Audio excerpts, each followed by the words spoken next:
ನಮಸ್ಕಾರ. First tube ನ ಮತ್ತೊಂದು ವಿಡಿಯೋಗೆ ಸ್ವಾಗತ. ಬಿಗ್ ಬಾಸ್ ಒಂದು ಮನೋರಂಜನಾ ಕಾರ್ಯಕ್ರಮ.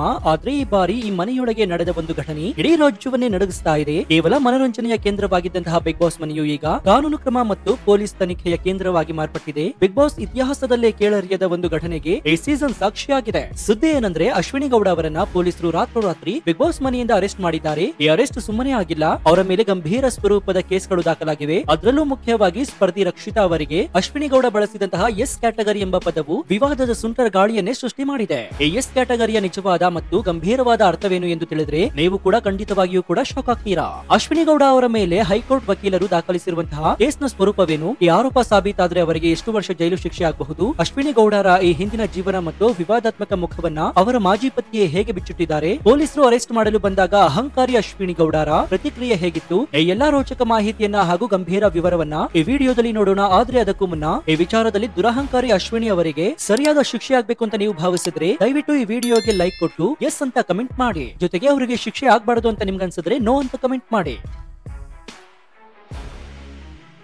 ಬಿಗ್ ಬಾಸ್ ಮನೆಗೆ ಕಾಲಿಟ್ಟ ದಿನದಿಂದಲೂ ಅಶ್ವಿನಿ ಗೌಡ ಅವರು ಒಂದಿಲ್ಲ ಒಂದು ಕಾಂಟ್ರವರ್ಸಿಗೆ ಕಾರಣವಾಗ್ತಾನೆ ಇದ್ದಾರೆ. ಅವರು ತಮ್ಮ ಬಗ್ಗೆ ಸಾರ್ವಜನಿಕವಾಗಿ ಬಿಂಬಿಸಿಕೊಳ್ಳಲು ಬಳಸಿದಂತಹ ಇಮೇಜ್ ಮತ್ತು ಮನೆಯೊಳಗೆ ಇರುವಂತಹ ನಡವಳಿಕೆಗೆ ಭಾರಿ ವ್ಯತ್ಯಾಸವಿದೆ. ಬಿಗ್ ಬಾಸ್ ಪ್ರವೇಶಿಸುವ ಮೊದಲು ಅಶ್ವಿನಿ ಗೌಡ ಅವರು ತಮ್ಮನ್ನ ಕನ್ನಡ ಪರ ಹೋರಾಟಗಾರ್ತಿ ಅಂತ ಬಿಂಬಿಸಿಕೊಂಡಿದ್ರು. ಆದ್ರೆ ಮನೆಯೊಳಗೆ ಅವರ ವರ್ತನೆ ಸಂಪೂರ್ಣ ವಿರುದ್ಧವಾಗಿತ್ತು. ಮನೆಯೊಳಗೆ ಅತ್ಯಧಿಕವಾಗಿ ಇಂಗ್ಲಿಷ್ ಪದಗಳನ್ನು ಬಳಸಿದ ಸ್ಪರ್ಧೆಯಲ್ಲಿ ಅಶ್ವಿನಿ ಗೌಡ ಅವರು ಮೊದಲಿಗರಾಗಿದ್ದಾರೆ. ಅವರ ಕನ್ನಡದ ಸ್ಪಷ್ಟತೆಯ ಬಗ್ಗೆಯೂ ಕೂಡ ಅನೇಕ ಟೀಕೆಗಳು ಕೂಡ ಬಂದಿವೆ. ವಿಪರ್ಯಾಸ ಏನಂದ್ರೆ ತಮ್ಮ ಇನ್ಸ್ಟಾಗ್ರಾಮ್ ಪುಟದಲ್ಲಿ ತಮ್ಮನ್ನೇ ಕನ್ನಡ ಹೋರಾಟಗಾರ್ತಿ ಅಂತ ಬರೆದುಕೊಳ್ಳುವಾಗಲೂ ಅವರು ಕನ್ನಡದ ಸ್ಪೆಲ್ಲಿಂಗ್ ಅನ್ನು ತಪ್ಪಾಗಿ ಬರೆದಿದ್ರು. ಒಬ್ಬ ಹೋರಾಟಗಾರ್ತಿಗೆ ತನ್ನ ಮಾತೃಭಾಷೆಯ ಸ್ಪೆಲ್ಲಿಂಗ್ ಗೊತ್ತಿಲ್ಲದಿರುವುದು ಒಂದು ದೊಡ್ಡ ವ್ಯಂಗ್ಯ ಅಂತ ಕೂಡ ಹೇಳಲಾಗ್ತಾ ಇದೆ. ಏನೋ ಇತ್ತೀಚೆಗೆ ಮನೆಗೆ ಬಂದ ರಘು ಎಂಬ ಸ್ಪರ್ಧಿ ಅಶ್ವಿನಿ ಅವರಿಗೆ ನೀರು ಹಾಕಿದಾಗ ಅವರು ತಕ್ಷಣ ಕೆರಳಿದ್ರು. ಇಂಗ್ಲಿಷ್ ನಲ್ಲಿ ಮಾತನಾಡಬೇಡಿ, ನಾನು ಕನ್ನಡ ಪರ ಹೋರಾಟಗಾರ್ತಿ ಅಂತ ಹೇಳಿ ಮತ್ತೊಮ್ಮೆ ತಮ್ಮ ಬಿಲ್ಡಪ್ ನೀಡಲು ಪ್ರಯತ್ನಿಸಿದ್ರು. ಆದ್ರೆ ಈ ಬಿಲ್ಡಪ್ ಗಳು ಕೂಡ ಈಗ ಅವರಿಗೆ ಮುಳುವಾಗಿದೆ. ಇನ್ನು ಅಶ್ವಿನಿ ಗೌಡ ಅವರ ವಯಸ್ಸು ಕೇವಲ 40 ವರ್ಷವಾದ್ರೂ ಕೂಡ ಬಿಗ್ ಬಾಸ್ ಮನೆಯಲ್ಲಿ ಅವರು ನಾನು ತುಂಬಾ ದೊಡ್ಡವಳು ಮತ್ತು ನನ್ನ ಮಾತನ್ನ ನೀವೆಲ್ಲ ಕೇಳಲೇಬೇಕು ಅಂತ ದುರಹಂಕಾರದಿಂದ ವರ್ತಿಸ್ತಾ ಇದ್ದಾರೆ ಅಂತ ಕೂಡ ಹೇಳಲಾಗ್ತಾ ಇದೆ. ಅವರ ವೈಯಕ್ತಿಕ ಜೀವನದ ನಿರ್ಧಾರಗಳು ಸಹ ಅವರ ವಿವಾದಾತ್ಮಕ ವ್ಯಕ್ತಿತ್ವಕ್ಕೆ ಸಾಕ್ಷಿ ಒದಗಿಸ್ತಾ ಇದೆ.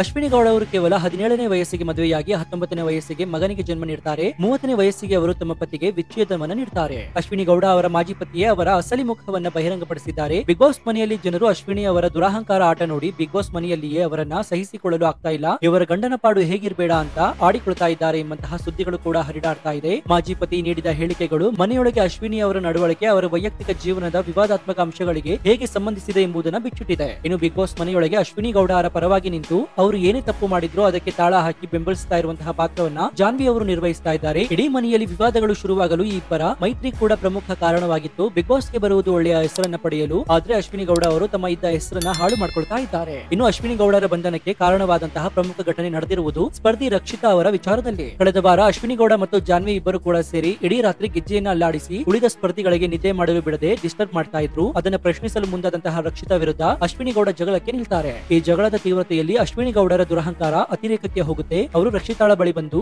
ಆಕೆಯ ಸೂಟ್ ಕೇಸ್ ಅನ್ನ ತೆಗೆದು ಬಟ್ಟೆಗಳನ್ನೆಲ್ಲ ಹರಡಿ ಆಕೆಯನ್ನ ಹೀನವಾಗಿ ನಿಂದಿಸ್ತಾರೆ. ನೀನು ಎಲ್ಲಿಂದ ಬಂದಿದ್ಯಾ ಅಂತ ಇದರಿಂದ ಗೊತ್ತಾಗುತ್ತೆ ಅಂತ ಅವಮಾನಕರವಾಗಿ ಮಾತನಾಡ್ತಾರೆ. ಇನ್ನು ಈ ಘಟನೆಯ ನಂತರ ಅಶ್ವಿನಿ ಗೌಡ ಮತ್ತು ಜಾನ್ವಿ ಬಳಿ ಹೋಗಿ ರಕ್ಷಿತಾಳ ಬಗ್ಗೆ ಮಾತನಾಡುತ್ತಾ ಇವಳು ಎಸ್ ಕ್ಯಾಟಗರಿಯವಳು, ನನಗೆ ಎಸ್ ಕ್ಯಾಟಗರಿಯ ಜನರು ಕಂಡರೆ ಆಗೋದಿಲ್ಲ ಅಂತ ಹೇಳಿದ್ರು. ಜಾನ್ವಿ ಕೂಡ ಅದಕ್ಕೆ ನಕ್ಕು ಒಪ್ಪಿಗೆಯನ್ನ ಸೂಚಿಸಿದ್ರು. ಇನ್ನು ಈ ಎಸ್ ಕ್ಯಾಟಗರಿ ಎಂಬ ಪದವು ಸಾಮಾಜಿಕ ಮಾಧ್ಯಮದಲ್ಲಿ ತೀವ್ರ ಚರ್ಚೆಗೆ ಒಳಗಾಯಿತು. ಈ ಪದದ ನಿಜವಾದ ಅರ್ಥ ಏನು ಅಂತ ಕೂಡ ಎಲ್ಲರೂ ಕೂಡ ಸರ್ಚ್ ಮಾಡ್ತಾ ಇದ್ದಾರೆ. ಕೆಲವರು ಎಸ್ ಅಂದ್ರೆ ಸ್ಲಮ್ ಅಂದ್ರೆ ಬಡತನದ ಪ್ರದೇಶ ಅಂತ ಅರ್ಥೈಸಿದ್ರು. ಆದ್ರೆ ಬಹುಪಾಲು ಜನರು ಮತ್ತು ಕಾನೂನು ತಜ್ಞರು ಇದನ್ನ ಎಸ್ಸಿ ಎಸ್ಟಿ ಅಂದ್ರೆ ಪರಿಶಿಷ್ಟ ಜಾತಿ ಮತ್ತು ಪರಿಶಿಷ್ಟ ಪಂಗಡ ಜನಾಂಗವನ್ನ ಸೂಚಿಸಲು ಬಳಸಲಾಗಿದೆ ಅಂತ ಕೂಡ ವಿಶ್ಲೇಷಿಸ್ತಾ ಇದ್ದಾರೆ. ಇನ್ನು ಅಶ್ವಿನಿ ಗೌಡ ಅವರು ಈ ಪದವನ್ನು ಬಳಸಿದ ರೀತಿ, ರಕ್ಷಿತಾಳ ಸೂಟ್ ಕೇಸ್ ತೆಗೆದು ಅವಮಾನ ಮಾಡಿದ ರೀತಿ ಮತ್ತು ಎಸ್ ಕ್ಯಾಟಗರಿಯ ಜನರು ನನಗೆ ಆಗುವುದಿಲ್ಲ ಅಂತ ಹೇಳಿದ ರೀತಿ, ಇವೆಲ್ಲವೂ ಈ ಪದವು ಸಂವಿಧಾನಾತ್ಮಕವಾಗಿ ರಕ್ಷಿತ ಜನಾಂಗವನ್ನ ಅವಮಾನಿಸುವ ಉದ್ದೇಶವನ್ನ ಹೊಂದಿದೆ ಎಂಬುದನ್ನ ಸ್ಪಷ್ಟಪಡಿಸ್ತಾ ಇದೆ. ಶನಿವಾರ ವಾರದ ಕತೆ ಕಿಚ್ಚನ ಜೊತೆ ಸಂಚಿಕೆಯಲ್ಲಿ ಕಿಚ್ಚ ಸುದೀಪ್ ಅವರು ಈ ಘಟನೆಯ ಬಗ್ಗೆ ಅಶ್ವಿನಿ ಅವರಿಗೆ ತೀವ್ರವಾಗಿ ಕ್ಲಾಸ್ ತೆಗೆದುಕೊಳ್ತಾರೆ. ಆದ್ರೆ ಅಶ್ವಿನಿ ಗೌಡ ಅವರು ಮಾತ್ರ ಎಸ್ ಕ್ಯಾಟಗರಿಯ ಅರ್ಥವನ್ನ ಹೇಳಲು ನಿರಾಕರಿಸುತ್ತಾರೆ. ಈ ಮೌನವೇ ಅವರ ಉದ್ದೇಶಕ್ಕೆ ಮತ್ತಷ್ಟು ಪುಷ್ಟಿಯನ್ನ ನೀಡಿತ್ತು. ಇನ್ನು ಅಶ್ವಿನಿ ಗೌಡರ ಈ ದುರಹಂಕಾರಿ ಮತ್ತು ಅಸಂವಿಧಾನಕ ನಡವಳಿಕೆಗೆ ತಕ್ಷಣವೇ ಬ್ರೇಕ್ ಹಾಕಬೇಕು ಅಂತ ಸಾರ್ವಜನಿಕವಾಗಿ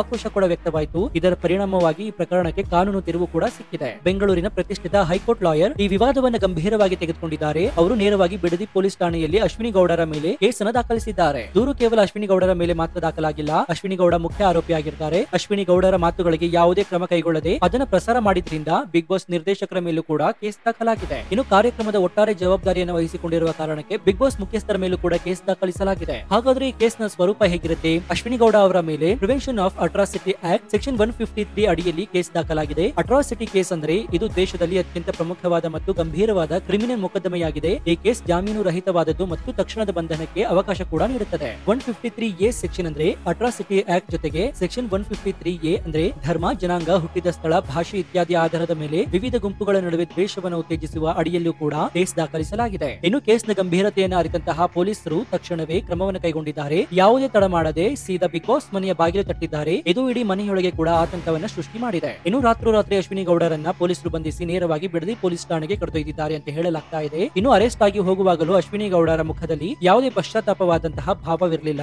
ಅವರು ಸ್ಟೈಲ್ ಆಗಿ ಜೀನ್ಸ್ ಪ್ಯಾಂಟ್ ಮತ್ತು ಟಿ ಶರ್ಟ್ ಅನ್ನು ಧರಿಸಿ ಗಾಗಲ್ಸ್ ಅನ್ನು ಹಾಕೊಂಡು ತಾನೇನೋ ದೊಡ್ಡ ಸಾಧನೆ ಮಾಡಿದಂತೆ ಪೋಸ್ ಅನ್ನು ಕೊಡುತ್ತಾ ಹೊರ ಬಂದಿದ್ದಾರೆ ಅಂತ ಹೇಳಲಾಗ್ತಾ ಇದೆ. ಈ ನಡೆಯ ಬಗ್ಗೆ ಅಹಂಕಾರ ಮತ್ತು ತಪ್ಪು ಒಪ್ಪಿಕೊಳ್ಳುವ ಮನಸ್ಸಿಲ್ಲದಿರುವುದು ಕೂಡ ತೋರಿಸುತ್ತೆ. ಇನ್ನು ಪ್ರಸ್ತುತ ಬಿಡದಿ ಪೊಲೀಸ್ ಠಾಣೆಯಲ್ಲಿ ಅಶ್ವಿನಿ ಗೌಡರ ವಿಚಾರಣೆ ನಡೀತಾ ಇದೆ. ಅವರ ಹೇಳಿಕೆ ಮತ್ತು ಉದ್ದೇಶಗಳ ಬಗ್ಗೆ ಪೊಲೀಸರು ಗಂಭೀರವಾಗಿ ತನಿಖೆಯನ್ನು ನಡೆಸ್ತಾ ಇದ್ದಾರೆ. ಇನ್ನು ಈ ಅಟ್ರಾಸಿಟಿ ಕೇಸ್ ಸಾಬೀತಾದ್ರೆ ಅಶ್ವಿನಿ ಗೌಡರ ಭವಿಷ್ಯವು ಬದಲಾಗಬಹುದು. ಇದು ಕೇವಲ ಬಿಗ್ ಬಾಸ್ ನಿಂದ ಎಲಿಮಿನೇಟ್ ಆಗುವ ವಿಚಾರವಲ್ಲ, ಬದಲಿಗೆ ಜೈಲು ಶಿಕ್ಷೆಯಾಗುವ ಸಾಧ್ಯತೆ ಕೂಡ ಇದೆ. ಹಾಗಾದ್ರೆ ಕಾನೂನು ಮತ್ತು ಜೈಲಿನ ಶಿಕ್ಷೆ ಬಗ್ಗೆ ನೋಡೋದಾದ್ರೆ ಅಟ್ರಾಸಿಟಿ ಕೇಸ್ಗೆ ಕನಿಷ್ಠ ಪಕ್ಷ 6 ತಿಂಗಳುಗಳಿಂದ ಕನಿಷ್ಠ 5 ವರ್ಷಗಳವರೆಗೆ ಜೈಲು ಶಿಕ್ಷೆಯಾಗಬಹುದು. ಒಂದ್ ವೇಳೆ ಈ ಆರೋಪಗಳು ಸಾಬೀತಾದ್ರೆ ಅಶ್ವಿನಿ ಗೌಡರು ಬಿಗ್ ಬಾಸ್ ನಿಂದ ಎಲಿಮಿನೇಟ್ ಆಗುವುದು ಮಾತ್ರವಲ್ಲದೆ ಜೈಲಿಗೆ ಹೋಗುವುದು ಕೂಡ ಖಚಿತವಾಗುತ್ತೆ. ಇನ್ನು ಒಬ್ಬ ಸ್ಪರ್ಧಿ ಬಂಧನಕ್ಕೊಳಗಾಗಿ ಅವರ ಮೇಲೆ ಇಂತಹ ಗಂಭೀರ ಕೇಸ್ ದಾಖಲಾಗುವುದು ಬಿಗ್ ಬಾಸ್ ಕಾರ್ಯಕ್ರಮದ ಇತಿಹಾಸದಲ್ಲಿಯೇ ಕೆಟ್ಟ ಹೆಸರನ್ನ ತಂದಿರುತ್ತೆ. ಇನ್ನು ಬಿಗ್ ಬಾಸ್ ಗೆ ಬರುವ ಮುನ್ನ ಅಶ್ವಿನಿ ಗೌಡ ಅವರು ಆರ್ಥಿಕವಾಗಿ ಬಲಿಷ್ಠರಾಗಿದ್ದರು ಅಂತ ಹೇಳಲಾಗ್ತಾ ಇದೆ. ಅವರಿಗೆ ಸುಮಾರು 150 ಮನೆಗಳಿಂದ ಬಾಡಿಗೆ ಬರುತ್ತದೆ. ಕೋಟ್ಯಾಂತರ ರೂಪಾಯಿ ಆಸ್ತಿ, ಇಡೀ ರಾಜ್ಯದಲ್ಲಿ ಒಂದು ಒಳ್ಳೆಯ ಹೆಸರು ಕೂಡ ಇತ್ತು. ಆದ್ರೆ ಈ ಬಿಗ್ ಬಾಸ್ ಮನೆಗೆ ಹೋಗಿ ಈ ದುರಹಂಕಾರಿ ವರ್ತನೆ ಮತ್ತು ವಿವಾದಾತ್ಮಕ ಮಾತುಗಳಿಂದ ಅವರು ಇದ್ದ ಹೆಸರನ್ನ ಮತ್ತು ಗಳಿಸಿದ ಗೌರವವನ್ನು ಸಂಪೂರ್ಣವಾಗಿ ಹಾಳು ಮಾಡಿಕೊಂಡಿದ್ದಾರೆ. ಆರ್ಥಿಕ ಸಂಪತ್ತು ಇದ್ದರೂ ಕೂಡ ಸಂಸ್ಕೃತಿ ಮತ್ತು ಗೌರವ ಉಳಿಸಿಕೊಳ್ಳುವಲ್ಲಿ ವಿಫಲರಾಗಿದ್ದಾರೆ. ಏನು ಸದ್ಯಕ್ಕೆ ಅಶ್ವಿನಿ ಗೌಡರ ಪರವಾಗಿ ಅವರ ವಕೀಲರು ವಾದ ಮಂಡಿಸುವ ಸಾಧ್ಯತೆ ಕೂಡ ಇದೆ. ಅಶ್ವಿನಿ ಗೌಡರು ತಮ್ಮನ್ನ ತಾವು ರಕ್ಷಿಸಿಕೊಳ್ಳಲು ಬಣ್ಣ ಬದಲಾಯಿಸಿ ನಾಟಕವಾಡಬಹುದು ಅಂತ ಕೂಡ ಹೇಳಲಾಗ್ತಾ ಇದೆ. ನಾನು ಎಸ್ ಅಂದ್ರೆ ಸೂಪರ್ ಟ್ಯಾಲೆಂಟೆಡ್ ಅಥವಾ